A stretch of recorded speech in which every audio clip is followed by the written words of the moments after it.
Good morning, good afternoon, or good night, and welcome to Command Power, the show in which we discuss all things Magic the Gathering with a focus on Commander. And today we have a brand new deck for you, but before that, just a quick reminder to please click like and subscribe if you enjoyed my videos. We're well on our way to 1 million subscribers and every single click counts. And today's deck is going to be centered around Leonardo Da Vinci. For 2 colorless and 1 blue, it's a legendary creature, Human Artificer 3/3 with 3 colorless, blue. Until end of turn, Thopters you control have base power and toughness XX, where X is the number of cards in your hand, and 2 colorless, 1 blue, tap, draw a card, then discard a card. If the discarded card was an artifact card, exile it from your graveyard. If you do create a token that's a copy of it, except it's a 0/2 Thopter artifact creature with flying, in addition to its other types. So continuing with the theme we hit upon a little bit in my last video, I wanted to bring you another of my recent builds. It is again a monocolor commander, but this one has a different lesson to it. Whilst Lulu kind of taught me to fall in love with deck building again, and taught me to use cards that I already had and to find fun themes to build around in an interesting and different way, Leonardo Da Vinci has taught me a different lesson, and that is that stuff doesn't always pan out the way you expect, but that's actually fine. So initially when I wanted to make this deck, there was a few cards that I had in mind, because I've had artifact decks for a while, including one of my favorite decks, which is a deck where every card in the deck says the word artifact on it, a Sharun the Hegemon deck that I absolutely love. However, there are some cards that have always been a little bit underwhelming to me, and I wanted to find them a good home, and that's where I started when I picked up Leonardo Da Vinci. 2 of those cards are Mirrorworks and Replication Specialist. So these both give you a copy of an artifact by paying an extra 2 mana when it comes into play, which is usually a little bit too slow because they both cost 5 mana up front. That means that you're probably not going to be able to copy something the turn you play them, which means they have to survive an entire turn before you can get a copy. But with Leonardo Da Vinci out, I figured that I could either get them out very early on and then easily pay the extra mana for other stuff that I paid, or just play them out normally and then immediately be able to use Leonardo Da Vinci to get something really big with a reduced cost and then pay the extra 2 mana to get a copy of it. Unfortunately, that doesn't really work very well with the commander, as I found out as I read the cards more carefully, because they say non-token.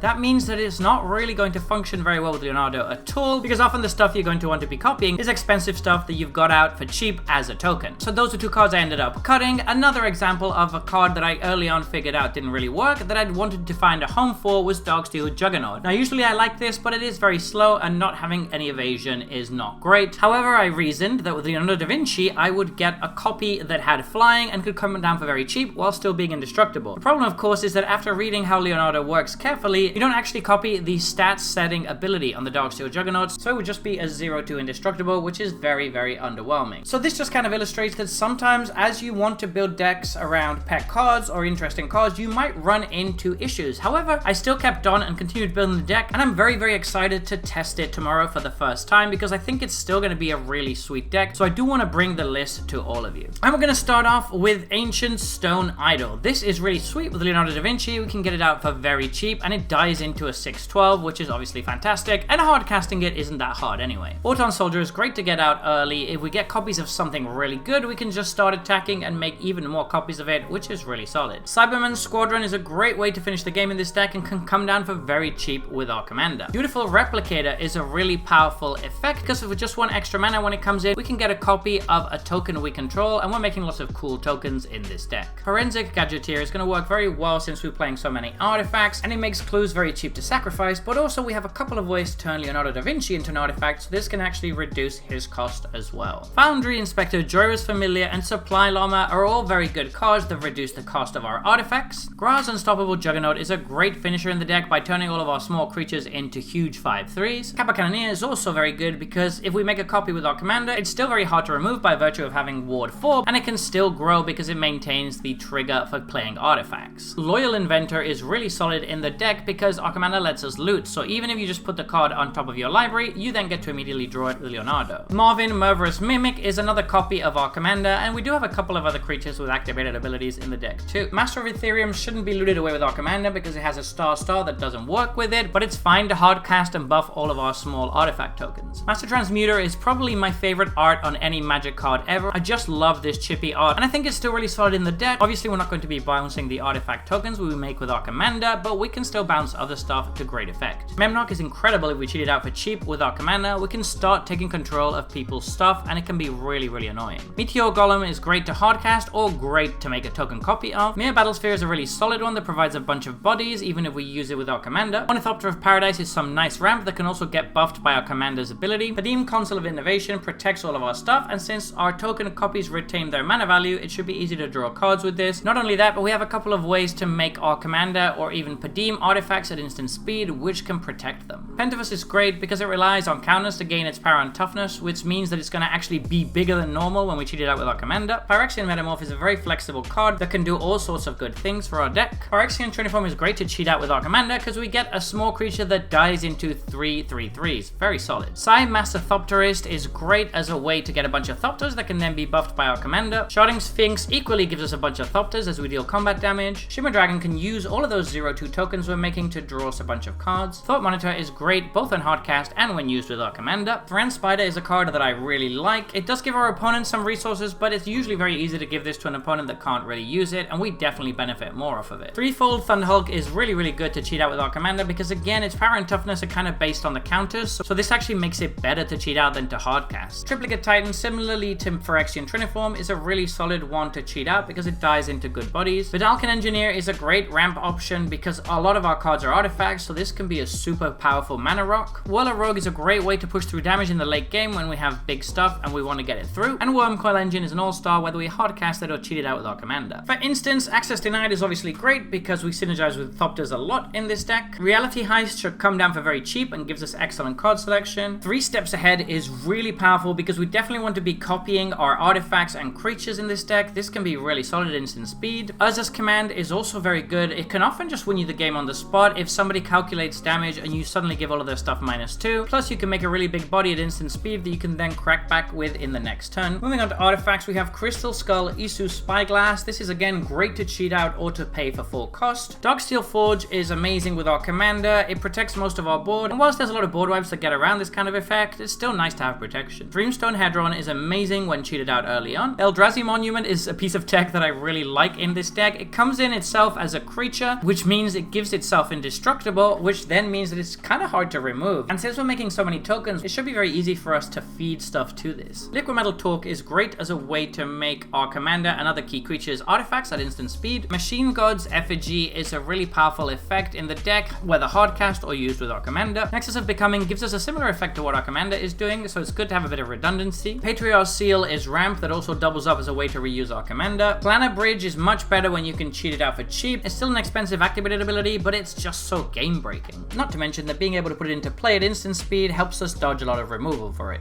Portal to Phyrexia is incredible when it only costs 3 mana, and being able to do it at instant speed is incredibly broken. Simulacrum Synthesizer is an incredible finisher in this deck because all of the tokens we're creating retain their mana value, so they're going to trigger this a lot, which means their opponents are going to have to deal with this or deal with a steady stream of huge beaters. The Mightstone and Weakstone are incredibly flexible as either removal or card draw that also ramps us. And Worldwaker Helm is an all-star in this deck. Making a bunch of map tokens is pretty good already, but being able to create a copy of an artifact token is insane in a deck that makes such varied tokens. For enchantments, Artificer class is really solid. It ramps us a little bit, it then replaces itself in the second mode, and if we ever get to mode 3, this is huge. Mirrodin Besiege is very powerful with 2 modes that are both good depending on the game state. So the first one is good to fill up the board and trigger a lot of our artifact effects, but the other one can also be a legit win con if the game has gone long enough. Retreat to Coralhelm is just a great way to reuse our commander. Since we're drawing cards with him as well, it's quite easy to find a land to play every turn. Thopter's Spy Network gives us cards and gives us Thopters, which are both things that this deck definitely wants. And Training Grounds works well with our commander and a couple of other creatures that we have that also have activated abilities. For Planeswalkers, we're playing Karn Living Legacy. This is pretty powerful because it gives us a permanent ramp with the first ability. That's what we're honestly going to be using most of all, although the minus can be a great way to dig if we really need to, and the ultimate is game winning, but we shouldn't usually get there. Moving on to lands, Academy Ruins is a must in this deck because of course being able to reuse our artifacts is really good. Darksteel Citadel and Seed of the Synod help with our cards that count the number of artifacts we control. Inventor's Fair is a great way to gain a little bit of life every now and then and can also be used as a good tutor in the late game. Minamo is incredibly powerful as a way to reuse our commander's ability. Mystic Sanctuary can rebias on instant or sorcery, which is always good. Nykthos Shrine to Nyx is going to provide us some extra mana in this deck, although I wouldn't worry too much if you don't have this, since we are also running a lot lot of colorless artifacts. And Phyrexia's Core can give us a sacrifice outlet should we need it, and it's just a nice little utility land to have in addition to our other stuff. So there you have it. That has been my Leonardo Da Vinci deck tech. What do you think about this one? I really like it, and I know some people are really conflicted about these Universes Beyond cards that feature real life characters, but I think it's kind of quirky and cool to have a deck helmed by a Renaissance man. But what do you think? Are there any cards you think I shouldn't have included? Any things you think I missed? Let me know in the comment section below. I always make sure to read all of your comments.